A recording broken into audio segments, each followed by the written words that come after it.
bloody fantastic. Hello everybody, my name is Goodboy and welcome to a video on the top 5 mids of patch 7.21b. Please note that this is slightly skewed towards the lower skill bracket because I have generalized the entire meta, but a lot of these heroes are also highly relevant in the higher skill brackets as well. As always, before the video begins, please hit that like button, subscribe. If you've not already shared the video, please do. Hit that notification bell, and please do check in the description for all kinds of giveaways, but also links to helpful things such as guides and other applications that are free that you'll be able to use.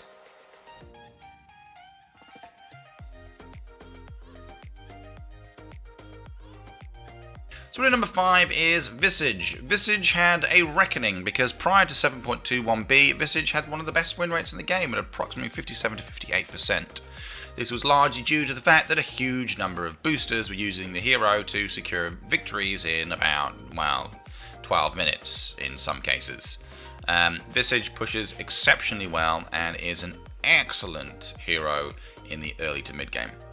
But Visage had a reckoning in the changelog. In the changelog, his strength was reduced from 2.4 plus 3 to 22 plus 2.8, which does make the hero generally squishier and easier to kill, but the biggest problem was actually the summoned familiars damage. Their attack damage was reduced from 30, 45, 60 to 20, 40, 60, effectively meaning a third of the damage they were dealing at level 6 when the ability is first leveled, it has been significantly reduced. This ruins Visage in every single way.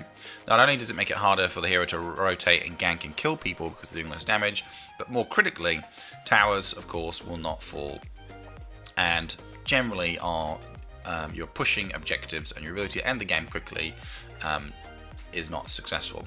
Please know that Visage is definitely not a late game hero. The hero has very limited impact as the game progresses into the late game. As enemies farm up and can robustly defend themselves, Visage is pretty easy to kill, and unless he's allowed to solo push successfully after getting plenty of items to level, which a lot of teams will counter, generally doesn't work. But in that early to mid game, suddenly he can take a lot of objectives quickly, giving your team a giant tactical advantage, and that's still a very formidable threat.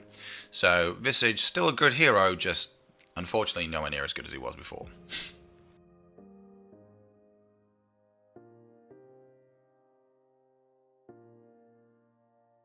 So number 4 is Phantom Assassin. So Phantom Assassin has been a terrorist pretty much since 7.20 when she got some reworks, particularly on Phantom Strike. The hero since 7.2 has been successively nerfed, and then finally, after rearranging the talents in 7.21, the hero did pretty much, well, go off the boil. In 7.21b, PA saw no significant changes to her abilities, as in none whatsoever, but still maintains a very solid mid presence. PA still has a generally high game impact, and of course can be played in almost any lane, although usually it's better to play her in either mid or safe lane. And of course is an excellent mid-game hero. Prior to everyone buying MKB, of course, PA can do terrific levels of damage and is excellent at securing kills. Allowing it to come online quickly, placing a mid is often the most optimized way of playing Phantom Assassin, provided of course you don't get trashed by some horrendous mid that's going to completely kick her in. But as most of the counters to Phantom Assassin are actually not that popular right now and not that effective at winning games, Phantom Assassin enjoys a generally friendly meta for her playing.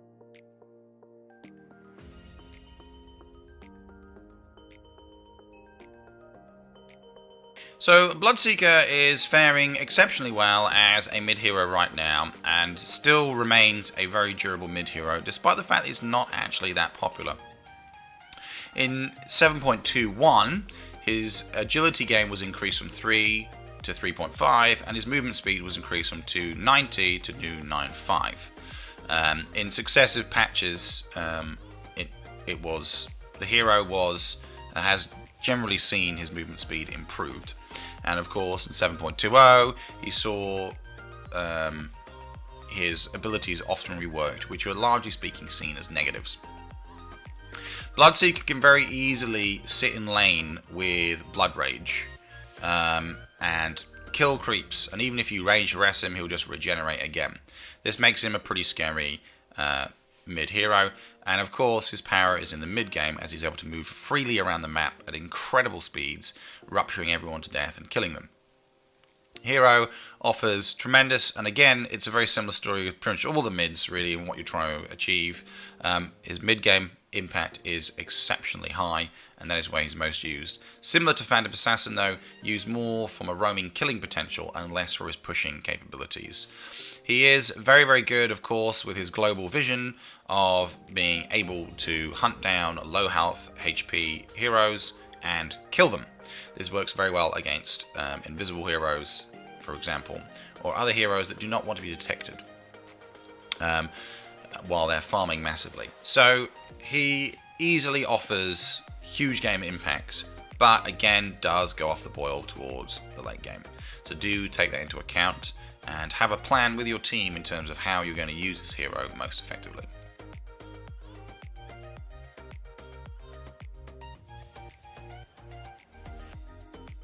Necrophos comes in at number 2. Again, similar to other mid heroes I mentioned, they can be played in other lanes and often are, but Necrophos mid still boasts one of the best win rates in the game. In 7.21b, Necrophos was once again overlooked, similar to Bloodseeker and Phantom Assassin, but in 7.21 saw some very significant improvements. Intelligence gain went up from 2.5 to 2.9, Death Pulse damage was increased, and the Ghost Shroud slow bonus was also increased from 20% to 30%. So generally speaking, Hero overall has fared considerably better. And since 7.21, Necrophos has been very formidable, always in the sort of top 2 or top 5 heroes that are boasting exceptionally high win rates. Necrophos can do very, very well in mid, particularly with his Death Pulse as ability and his Heartstopper aura, allowing him to really threaten enemies, and of course has a pretty good physical damage resist with his Ghost Shroud, making a pretty reasonable off laner and safe laner. So the hero not only offers a lot of durability but also a lot of pressure and damage. But if placed mid, Necrophos can level quicker, can start using his Reaper's Scythe quicker, but also farm faster certain items that allows him to be a hard carry. A Radiance carrying Necrophos is pretty scary to deal with. But in particular, Necrophos really shuts down a lot of enemy cores from getting as far as ahead by giving them such a long cooldown when they're killed. Not to mention, his Reaper's Scythe is pretty OP. So the hero is faring very, very well, and again, if you remember from him from a couple of years back when 7.0 just came out, Hero is exceptional, and you can once again dust off your old Necrophos skills and enjoy some solid wins.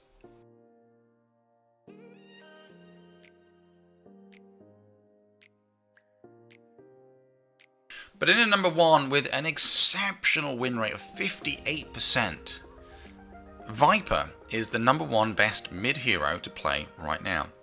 Now Viper in terms of 7.21b, again, no significant changes. But in 7.20 we saw Nether Toxin have its raise increase and its damage, and in 7.21 we saw the agility gain improve from 2.9 to 3.3, and Nether Toxin further seeing its radius improved and its damage per second. So, like so many, what regularly happens in Dota is you see certain heroes kind of change positively, but then, because everyone's so hung up on other heroes, particularly Visage in this case, as the number 1 mid that everyone must play, other heroes get overlooked and are sort of not put into the consideration. But then as soon as that hero goes off the boil, people look for alternatives, and Viper would appear to be that alternative. Take into account what he does and also the meta right now, Viper offers incredible levels of game impact, again strongest in the mid game. Viper's massive levels of slow and poison synergize exceptionally well with heroes, for example, like Drow Ranger, but also the hero's Nether Toxins cancelling passive abilities works really well on a lot of heroes, including Lifestealer, to name a few. So with heroes that run strong passive abilities, having them disabled, so again, another one that's pretty popular is Axe, and of course PA, as I mentioned before, Nether Toxin actually hard counters quite a lot of very popular heroes that enjoy, resisting the guy effectively. Please note, of course, that certain heroes will fare very well against him. Doesn't have a particularly good win rate against Invoker or Juggernaut. But with the exception to these heroes, generally Viper can fly ahead and poison everyone to death. So it's definitely worth checking out, definitely worth spamming and enjoying that hero. But of course, remember, towards the late game, the hero can go off the boil. So do take that into account. Everybody, thank you so much for watching. Please give the video a like, subscribe and share. Please hit that notification bell. And of course, check in the comments below for great giveaways and links to helpful guides. Thank you and goodbye.